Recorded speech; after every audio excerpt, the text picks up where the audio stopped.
கட்சி விட்டு நீக்கிறது நீங்க எப்படி பாக்குறீங்க சார்?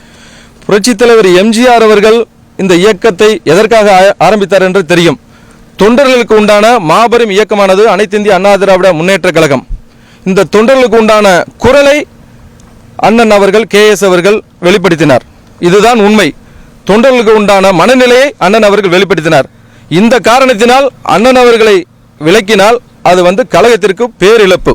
மீண்டும் கழகம் ஒரு பின்னடைவை சந்திக்கக்கூடிய சூழ்நிலை உள்ளது. இப்பொழுது தொண்டர்கள் அனைவரும் புரட்சி கிளம்பிவிட்டது. தொண்டர்கள் புரட்சியை யாராலும் தடுக்க இயலாது. அனைத்து இந்திய அண்ணா திராவிட முன்னேற்ற கழகம் என்பது ஒருவருக்கு மட்டும் சொந்தமான கட்சி அல்ல. தொண்டர்கள் அனைவருக்கும் உரிமையான இந்த இயக்கம், கொடியேந்தி போராடி கொண்டிருக்கக்கூடிய ஒவ்வொரு தொண்டனுக்கும் உரிமையான இந்த இயக்கம் வலுவடைய வேண்டும் என்று, ஒன்றுபட வேண்டும் என்று ஒவ்வொரு தொண்டனின் விருப்பம்.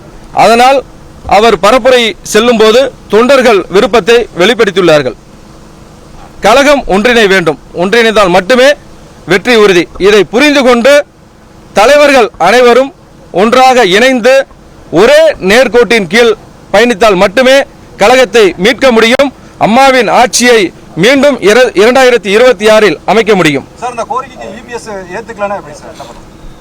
அவர் ஏத்துக்கிறது தொண்டர்கள் புரட்சி கிளம்பிருச்சு.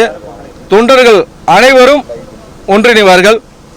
இது மீண்டும் சொல்லியிருக்கிறேன், இந்த கழகமானது ஒருவருக்கு சொந்தமான கட்சி கிடையாது.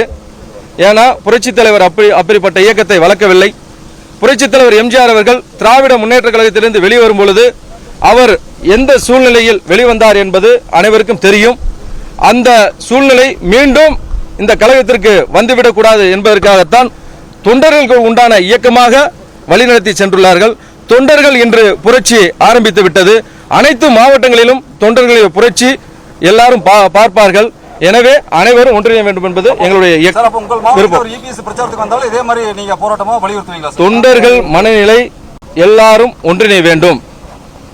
தொண்டர்கள் எல்லாருமே கட்சி எல்லாமே ஒன்னாகணும் என்றதுதான் விருப்பம். அதற்காக எல்லா மாவட்டத்திலையுமே அவங்களுடைய விருப்பத்தை தெளிவுபடுத்துறாங்க. இதய தெய்வம் புரட்சித் தலைவர் சில விதிகளை வகுத்து கட்சியை இராணுவ கட்டுப்பாடோடு நடத்தி வந்தார். எதிரியை கூட அவருடைய நேரடியாக சென்று கட்சியில் இணைத்து கட்சியை மிகவும் வலுவாக வழிநடத்தி நடத்தி வந்த காரணத்தினால் மட்டுமே இன்றும் கட்சி நல்ல நிலையிலிருந்து ஆட்சி கட்டில் அமர்ந்தது. அதேபோல் புரட்சித் தலைவி அம்மா அவர்களை புரட்சித் தலைவர் இறந்த பொழுது நிறைய விமர்சனங்களுக்கு ஆளானார்கள். யார் அம்மா அவர்களை விமர்சித்தார்களோ அவர்களை எல்லாம் ஒருங்கிணைத்து சபாநாயகர் காளிமுத்து அவர்கள் அம்மாவை திட்டாத பேசாத தகாத வார்த்தைகளில் பேசினார்கள். அவர்களை எல்லாமே மீண்டும் அம்மாவை அழைத்து அவர்களுக்கு தகுந்த பதவி கொடுத்து கட்சியை நடத்தி வெற்றி பெற செய்தார்கள். ஆனால் இப்பொழுது இவர் செய்து கொண்டிருக்கின்ற காரியம் கட்சியில் இருக்கின்ற ஒவ்வொரு அடிமட்ட தொண்டனையும் மற்றும் நிர்வாகிகளையும் வெகுண்டெழுகச் செய்து இவர் மேல் அதிருப்தியை அதிகமாக ஏற்படுத்திக் கொள்வார். செங்கோட்டையன் அவர்கள் புரட்சித் தலைவர் காலத்திலிருந்து அவருடன் பயணித்தவர். அனைத்து கிராமங்களுக்கும் சென்று தேர்தல் காலங்களிலே சிறப்பாக பணியாற்றியவர்.